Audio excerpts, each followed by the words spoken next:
السلام علیکم ورحمۃ اللہ وبرکاتہ۔ میں ہوں حافظ طارق اور آپ دیکھ رہے ہیں میرا یوٹیوب چینل حافظ طارق 786 وفاق مدارس انفو۔ امید کرتا ہوں آپ سب خیر خیریت سے ہوں گے۔ آج بھی ہمارا مختصر سا ٹاپک ہے، بلکہ انتہائی اہم اپڈیٹ ہے، جس کے میں یہ آپ کے لیے یہ ویڈیو بنا رہا ہوں، تو امید کرتا ہوں یہ آپ کے لیے بہت زیادہ انفارمیٹیو ہوگی۔ تو چلتے ہیں اپنے اپڈیٹ کی طرف۔ آج کی سب سے پہلے تو میں ان طلباء و طالبات کو جنہوں نے نظر ثانی کے پہلے مرحلہ میں نظر ثانی کے لیے درخواستیں دی اور اس کا نتیجہ الحمدللہ 2 دن پہلے سے آ چکا ہے، اور مبارکباد پیش کرتا ہوں ان طلباء و طالبات کو جنہوں نے نظر ثانی میں کامیابی سمیٹی، اور امید اور دعا گو ہوں ان طلباء و طالبات کے لیے جنہوں نے اپنی درخواستیں دوسرے مرحلے میں جمع کرائی ہیں اور ان کا بھی رزلٹ آنا باقی ہے۔ امید کرتا ہوں اور اللہ سے دعا ہے کہ اللہ تعالیٰ بقیہ تمام طلباء و طالبات کو بھی کامیابی سے ہمکنار فرمائے۔ اب اپڈیٹ یہ ہے کہ ایسے طلباء و طالبات جنہوں نے پہلے مرحلے میں درخواستیں دی نظر ثانی کے لیے اور وہ کامیاب ہو چکے الحمدللہ، اب ایسے طلباء و طالبات جنہوں نے پہلے مرحلہ میں نظر ثانی کے لیے درخواستیں دیں اور خدا نہ خواستہ ان کے نمبرات نہیں بڑھے، تو ان کے میں یہی رائے دوں گا کہ آج ایسا کریں، وہ اپنا ضمنی امتحان کے اندر داخلہ بھجوا دیں۔ اس سے ان کا کیا ہے، نہ صرف اچھے نمبرات آ جائیں گے، اچھے نمبرات کے ساتھ ساتھ وہ کیا ہے، وہ ان کا 1 سال بھی جو ہے وہ ضائع ہونے سے بچ جائے گا۔ تو اس وجہ سے وہ اپنا ایڈمیشن کریں تو ان کے لیے بہت زیادہ بہتر رہے گا۔ اور باقی ایسے طلباء طالبات جو ابھی بھی یہ چاہتے ہیں، جنہوں نے پہلے مرحلے میں نظر ثانی نہیں کروائی اور اب وہ نظر ثانی کروانا چاہتے ہیں، تو ان کے لیے بھی آج آخری تاریخ یہ ہے کہ وہ آج آپ اپنا نظر ثانی کے لیے اپنی درخواستیں جمع کرا سکتے ہیں۔ لیکن اگر وہ یہ چاہتے ہیں کہ ہم ضمنی میں ایڈمیشن کرائیں تو ان کے لیے بھی راستہ کھلا ہے، اور آج کا آخری دن ہے اور آخری آج کا موقع ہے، تو وہ کیا ہے، ضمنی میں ایڈمیشن کرا سکتے ہیں۔ اور بعض طلباء طالبات ایسے ہیں جو رسک نہیں لینا چاہتے، وہ یہ سمجھتے ہیں کہ میں نظر ثانی میں بھی داخلہ کروا دوں اور درخواست جمع کرا دوں، اور اس کے ساتھ ساتھ اگر وہ ایڈمیشن ضمنی میں کروانا چاہتے ہیں تو وہ بھی کروا سکتے ہیں۔ اس کا فائدہ کیا ہوگا؟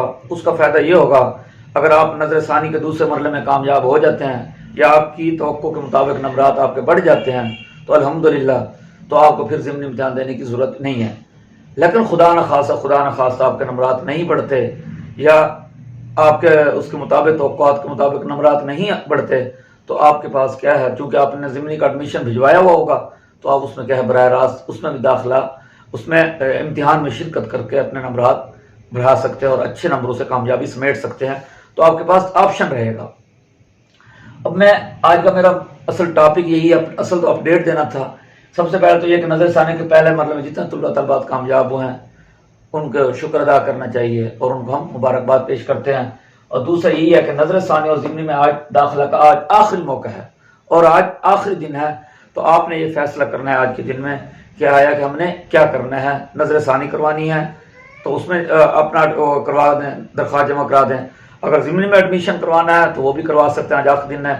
اور اگر آپ دونوں چانس لینا چاہتے ہیں تو میں بھی یہی آپ سجیسٹ کروں گا کہ آپ دونوں چانس لینا چاہیں تو وہ بھی لے سکتے ہیں۔ صرف فیس کا ہی مسئلہ ہے نا، ایک مضمون کی فیس ہے کسی بھی درجہ کی، تو آپ ایسا کر سکتے ہیں۔ یہ میری رائے ہے، آپ اس سے اختلاف بھی کر سکتے ہیں، باقی جو آپ کو بہتر لگے آپ وہ کریں۔ تو میری تو یہی رائے ہے کہ آپ نظر ثانی میں بھی درخواست دے دیں اور اس کے ساتھ ساتھ ضمنی میں ایڈمیشن میں داخلہ لے لیں۔ اگر آپ کے نظر ثانی میں نمبرات بڑھ جائیں تو ٹھیک ہے، اگر نہیں خدا نہ خواستہ بڑھتے تو آپ کے کیا ہے، آپ نے چونکہ ضمنی ایڈمیشن بھجوایا ہوا ہوگا تو اس میں کیا آپ نے داخلہ بھجوایا ہوگا، تو اس میں شرکت کر کے امتحان میں آپ اچھے نمبرات سے کامیابی سمیٹ سکتے ہیں۔ تو اسی لیے آج کا میرا یہی اپڈیٹ تھی کہ آج آخری دن بضرورت 3 مئی 2023 اور کیا کہتے ہیں یہ 12 شوال 1444 ہے، یہ آج بروز بدھ ہے، تو آج کا آخری دن ہے۔ تو آپ کائنڈلی جلد از جلد جو ہے آپ اپنا جو کرنا چاہتے ہیں وہ سوچ سمجھ کر فیصلہ کر لیں، اور امید کرتا ہوں کہ آپ کو یہ مختصر سی اپڈیٹ پسند آئی ہوگی اور آپ کے لیے انفارمیٹو رہی ہوگی۔ پھر آپ سے یہی ریکویسٹ ہے کہ اس کو زیادہ سے زیادہ لائک کریں، نئے آنے والے چینل کو سبسکرائب کریں اور زیادہ سے زیادہ شیئر کریں، کیونکہ ابھی بھی بہت سارے طلبات ایسے ہیں جن تک میری ویڈیوز نہیں پہنچ رہی، تاکہ ان تک بھی یہ پہنچے اور وہ بھی کیا ہے اس سے استفادہ حاصل کر سکیں۔ مزید آخری ریکویسٹ یہی ہے کہ اب جو سبسکرائبر دیکھنے والے ہیں وہ صرف 7% رہ گئے ہیں، باقی 93% جو ہے نان سبسکرائبر ہیں جو میری ویڈیوز دیکھتے ہیں لیکن انہوں نے ابھی تک چینل سبسکرائب نہیں کیا ہوا. تو آپ سے ریکویسٹ ہے کہ چینل کو بھی ضرور سبسکرائب کریں. امید کرتا ہوں یہ اپڈیٹ آپ کے انفارمیٹیو رہے گی. اگلی ویڈیو تک کے لیے اجازت دیجیے. فی امان اللہ.